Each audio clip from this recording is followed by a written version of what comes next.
welcome to my first official video.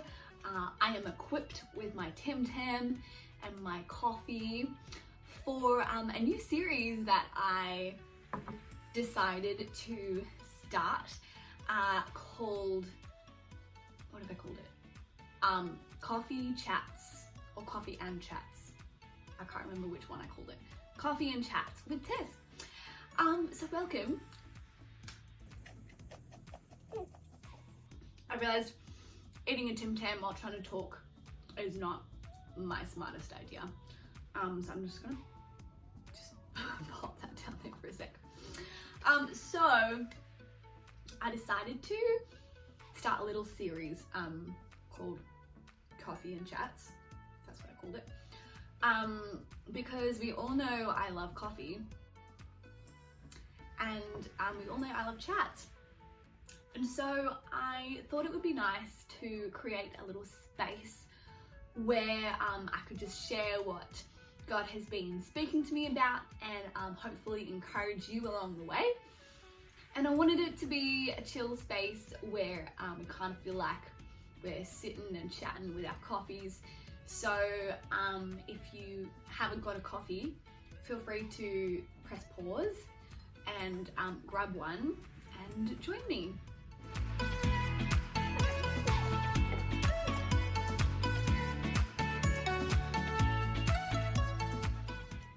So one thing that I feel that the Lord has been teaching me recently is to look at the root of things. Now I'm not very good at gardening. I did try planting some seeds a little while ago, but I think I overwatered them or maybe underwatered them, I'm not really sure. And then I forgot about them and then left them in the sun.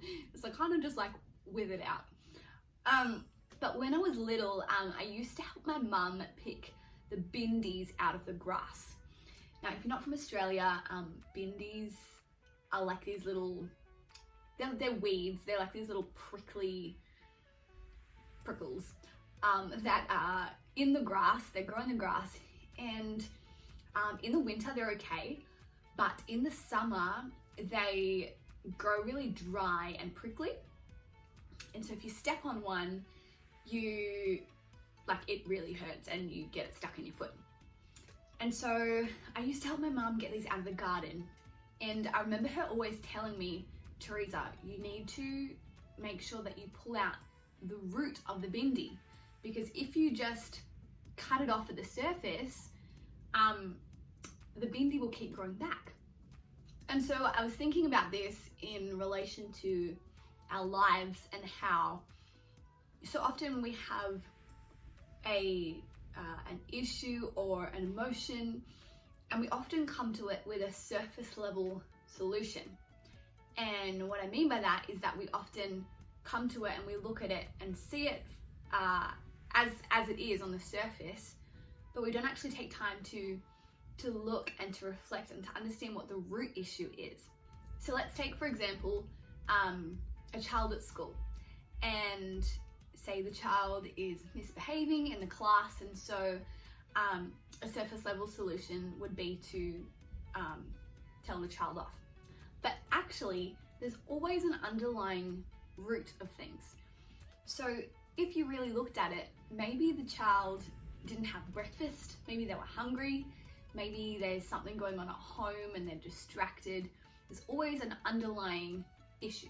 And so it's so important to get to the root of things, because if you just keep cutting things off at the surface, the same issues will still keep coming back up again. So I've been thinking and reflecting a lot recently about the circumstances and the issues that come up in my life. And one of those, or an example of that, is that I often have this fear that I'm not good enough. And when I really look at it, when I really reflect on it, I realized that this comes back to an issue of identity. And I know in my head who I am and who God says I am, but sometimes it doesn't quite sink into my heart. And so fear comes up, and I start listening to fear, and I start listening to voices that are not from the Lord, and I start believing them, and I forget who I am, and I forget who God says I am.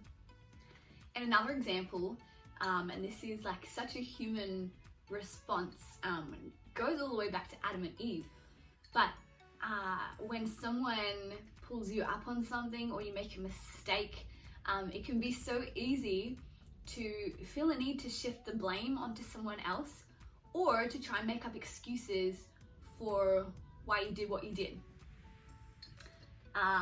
So for example, someone pulls you up for something at work, and you try and shift the blame onto someone else. You're like, oh, well, this person did that, and so that's why this happened, or I didn't get this in time, or whatever it is, instead of just accepting it and apologizing and moving on. And I think it takes a person really strong in their identity to actually just sit and accept something without feeling the need to try and shift the blame onto someone else. And so I've just realized that so many issues and so many things in our life actually stem back to identity, and sometimes we don't even realize they're there in the first place. And I just believe that the root of it, when you actually look back, is that we don't have a full concept or a full understanding of our identity in Christ. So I realized that identity is such a big topic, and it's something that many of us, if not all of us, struggle with at some point in our lives. And so I wanted to, come here and also bring a solution, or bring some sort of way to help you and me in, strengthening our identity. So as I was thinking and reflecting and praying about it, I felt a couple of things. So firstly, I feel that if we don't have a strong identity, if we're not confident in our identity, it's likely that we're not confident in who God is. Let me explain. So for me to say that I am confident, I need to know that God is confident in himself, and confident in me, because my confidence comes from him. And take another example, if I'm to say I am victorious, in order to say that, I need to know that he is victorious, because in him I have victory. So knowing our identity actually first comes from knowing who God is.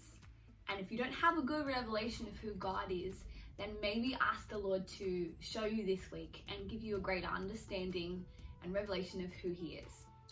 And secondly, this book says a lot about who God is and who you are.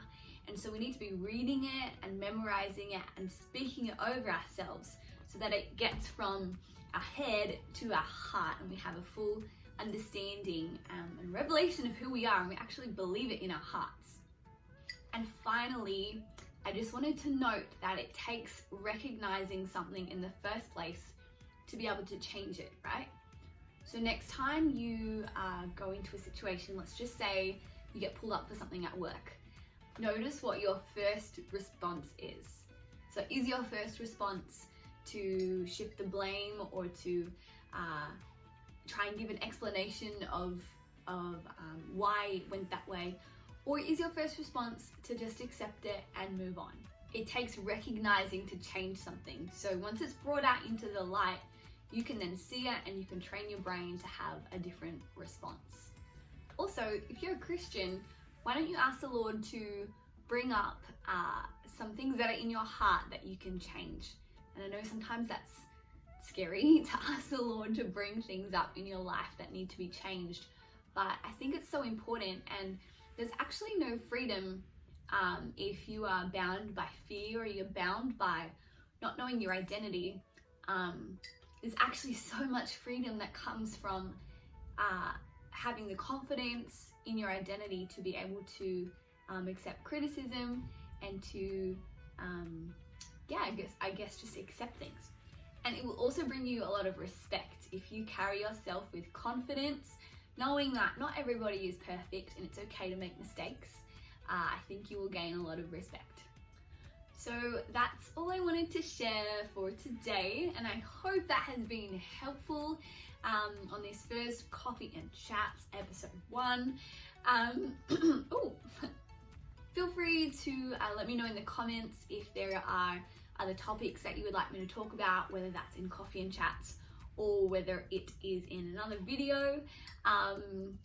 Thanks for watching if you made it this far, and I can't wait to see you soon. Bye!